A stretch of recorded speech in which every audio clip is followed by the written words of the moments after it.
End of day number 2 here from Madison Square Garden in the 2022 Big East Tournament alongside NCAA Hoops Digest's Josh Adams. I'm Joey Jarzynka. Josh, we got a chance to see 2 phenomenal contests at night, of course. St. John's and Villanova, 66-65. Villanova came out on top in a heartbreaker against St. John's. And of course, Seton Hall, they fell to UConn, the number 3 seed, by a score of 62-52.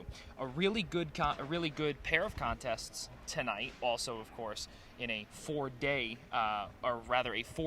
doubleheader.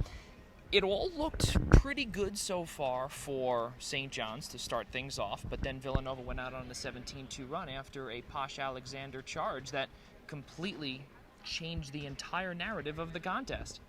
It really did. And the thing about St. John's was that game was right there for the taking for the Red Storm. You know, like we said yesterday, the St. John's that shows up on Wednesday and the St. John's that shows up on Thursday is usually a Jekyll and Hyde team. Well, the Wednesday team actually showed up for 3/4 of the Thursday game, and they actually had a 17-point lead on Villanova at the under-12 media in the second half, and then Villanova goes on this incredible run, and before you know it, it's over. The Wildcats are just that good, and it's a real shame because, you know, Posh played his butt off, Julian played his butt off, and they just couldn't get it done. They ran out of steam. Villanova's a Fortune 500 company, and they advanced to the semis. But give St. John's some credit. They really gave their fans here something to root for a good amount of that game, and I don't know. Let's see what happens. Again, it's always a question mark with St. John's in the offseason. Well, that now puts St. John's 0-10 since 2000 when they last won a quarterfinal game. And, of course, in the press conference with Julian Champagnie, Steph Smith, and Mike Anderson, Julian Champagnie was really emotional. There's no doubt about it. And you also heard from Mike Anderson saying that it's an emotional locker room. It was really a devastating loss. They lost by just 1 point, and that 17-2 run really just changed everything. And it's unfortunate now that they were so close because they also had a lead at the end of the first half heading into the locker room by 7. Yeah. They couldn't get it done. And then, on top of it, they're most likely going to be heading to the NIT. You know, it's amazing. The way the game just happens on the way the ball bounces, the way on the final Villanova possession, the ball went right through Champagnie's hands and into Slater's hands, and Slater takes and gets fouled and hits those 2 free throws. And then St. John's doesn't have a timeout with 2.8 seconds left, and they just heave a half-court shot. Yeah. I mean, it just came down to that. It was a razor-thin line this entire game, but, you know, Jay Wright's team walked it, and they walk away with a victory. And I imagine it's an emotional locker room. You know, that when you look at the season, it was disappointing, but this was a chance for St. John's to salvage and perhaps get an NCAA tournament and turn the narrative. Yeah. And now it's another question mark offseason in Jamaica. Queens, well, Jay Wright's teams ultimately prevail in those close situations, and you got a chance to see it today. Moving over to the Seton Hall UConn contest, of course, one of the premier contests in the entire country in college basketball, Josh, here tonight at Madison Square Garden. Seton Hall basically put up a dud, 7 for 28 from the floor in the first half, something that you typically do not see. 17 first-half points from Miles Cale, and we got a chance to talk about it on our preview show about how Miles Cale is typically known as the defending catalyst, but today it was all on him to keep Seton Hall in the game. He was the Pirates' offense. I mean, he was 3/4 of the Pirates' offense for pretty much through the first half. You know, they just could not string a run together in the first half. And credit that also to UConn's defense. The way they played Jared Rhoden, you know, Sanogo really holds his own. And while Sanogo may have not had the same type of offensive game that he had at UConn, certainly on the defensive side, he's always have to be aware where he is because he just impacts the whole box. Yeah, and you brought up also about how Adama Sanogo just continues to dominate Seton Hall tonight, regardless of what you see on the stat sheet. 2 of 11, 6 points, 11 rebounds.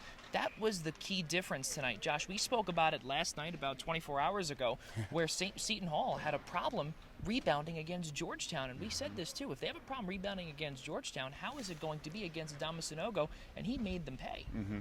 Well, you got to give UConn a lot of credit because they got a lot of those 50-50 rebounds. Yeah. And honestly, so did Villanova in the first game as well. I mean, Danny Hurley's teams reflect his, he wants his teams to be tough, tournament tough. And I was just talking with him, and he's very proud of his Huskies. And he, you can see the way R.J. Cole's a dog, and they are one of those teams that I wouldn't want to play in the NCAA tournament as a 3 or 4 seed, because they could honestly, they could make a Sweet 16 run. They're that good. They're just a solid through and through NCAA team, and they could play Villanova tomorrow night, and that's going to be a great game. I can't wait for it. This semifinals contest, UConn and Villanova, it's going to be matchup number 3 of the season, and of course we know what Villanova has done against UConn. They've taken both games this season, and we'll see what tomorrow will bring. Josh, let's keep moving forward, though, and looking back at UConn for one quick moment, because someone that Danny Hurley spoke about in the press conference was Andre Jackson. He did not get a lot of statistical credit, and also really credit in the media room, but he wanted to make sure that his man got exactly what he deserved, which is some credit. Well, I think Jackson's what you call a glue guy. Yeah. For that team. I mean, he's never going to get the highlights, or he's not going to be in the Sports Center package. Yeah. But he's one of those guys that coaches like Hurley and a coach like Kevin Willard too also appreciates. We've seen guys come down the line that like the Michael Enzis of the world that don't get the stats, but without them, there's no success. And Jackson, he is definitely one of those guys. R.J. Cole also had 17 points in the contest in that 62-52 victory over Seton Hall. Seton Hall will now be awaiting their fate come time for Selection Sunday in about 4 days' time. Josh, let's look ahead. Some future talk for Seton Hall. There's obviously some chatter still about the jammed thumb with Kadari Richmond, and now heading into a little bit of a break. Figure about 7 days time until the NCAA tournament. They're in, but what seed do they become when they could have taken down UConn and potentially propelled themselves a little bit higher? They couldn't get that done. Are they going to be in that dreaded 8-9 game, or maybe a 10-7? What do we see here? Well, the bracket matrix has them as a 7 seed as of today. Yeah. So I think 7-10 is what I think probably the best case scenario for them. I've seen enough that they would play.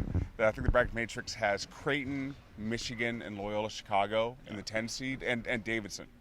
So they're not going to obviously play Creighton or Michigan because they already played them. So that gives you a choice of Loyola or Davidson. Yeah. And I could see a 7-10 Seton Hall-Davidson matchup with maybe like a 2-seed Kentucky waiting in the wings for the winner of that. That's you do want to avoid that 8-9. Obviously, you don't want to play like a TCU or a San Diego State and then have like an Arizona waiting for you after that game. So hopefully they did enough to get a 7 seed, and by all metrics they should be a 7. But we know the Seton Hall NCAA history. Even when they do well, they somehow end up getting Gonzaga. And when they win the Big East tournament, they end up getting Gonzaga in Denver at 9:30 at night. So you never know. Yeah. We'll see. And speaking of you never know, of course, we look back to the first game of the day in session number 2 here on Quarterfinal Thursday, and Providence almost they were 4 points away from being defeated and stunned by this Butler team who came out, took down Xavier just behind us here on this floor at MSG. Yeah. And Al Durham, who went 0 for 7 on the day, hits a go-ahead 3-point goal to go 55-53. How much more can Al Durham can he do? But is it a little scaresome that Providence had to rely on that this whole time? Those close games, Josh, it's a little bit of a problem, possibly. Well, Joey, isn't that Providence's MO the entire year? 15-2 in close games like that. Yeah, absolutely. Yeah. I mean, Butler was probably playing a little bit over their skis, but at the same time, they had all the confidence in the world after beating Xavier, and the Providence comes in here, and Butler smacks him in the mouth. But again, the what Ed Cooley's team's done this year is win those close games. And, it may not be pretty, and you may have to rely on an Al Durham 3 when there's no mathematical reason why he should make it, but he does. But, hey, sometimes for one of these dream seasons, you need a little bit of fairy dust. And Ed Cooley's Friars, they certainly have their fair share this season. Well, Josh, since it is the wee hours of the night here on quarterfinal Thursday, about to be actually it already is Semifinal Friday.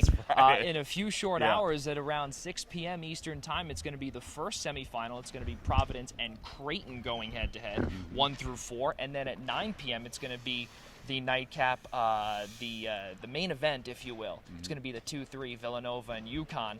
And this is the first time also since 2019 and 2016, respectively, that the 1 through 4 seeds are in the semifinal round for Big East for the Big East tournament. Thank you to John Paquette for that stat as well. So, any quick little thoughts on tomorrow's, or rather later today's contests?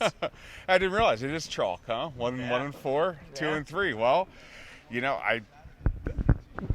as an old Big East fan, I'm kind of rooting for Providence to beat Creighton tomorrow, but I'm going to be impartial about it. I do think that Providence takes Creighton tomorrow. Yeah. I think they're just that team this year, as Ed Cooley would say, they're them dudes coming in, and so they'll beat Creighton. They're going to have a nice little advantage crowd-wise here, and then.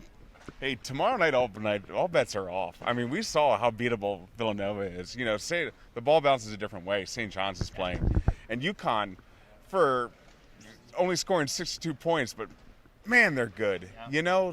They just come. They're just one of those teams that I think if they get on a roll here, that they're going to be really tough to beat, and they could win this whole dang thing. So I think Danny Hurley is very confident, and I think UConn takes Villanova tomorrow. I thought Villanova was going to win this whole thing, but there's just something about the way that kind of UConn could match up with them.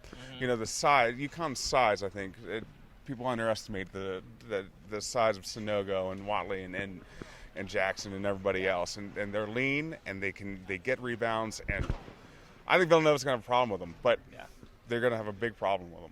Well, keep in mind also today for Villanova, or rather yesterday for Villanova, Eric Dixon was ill with a stomach virus, throwing up all day is what Jay Wright did say in the press conference, and also Jermaine Samuels was questionable to enter the game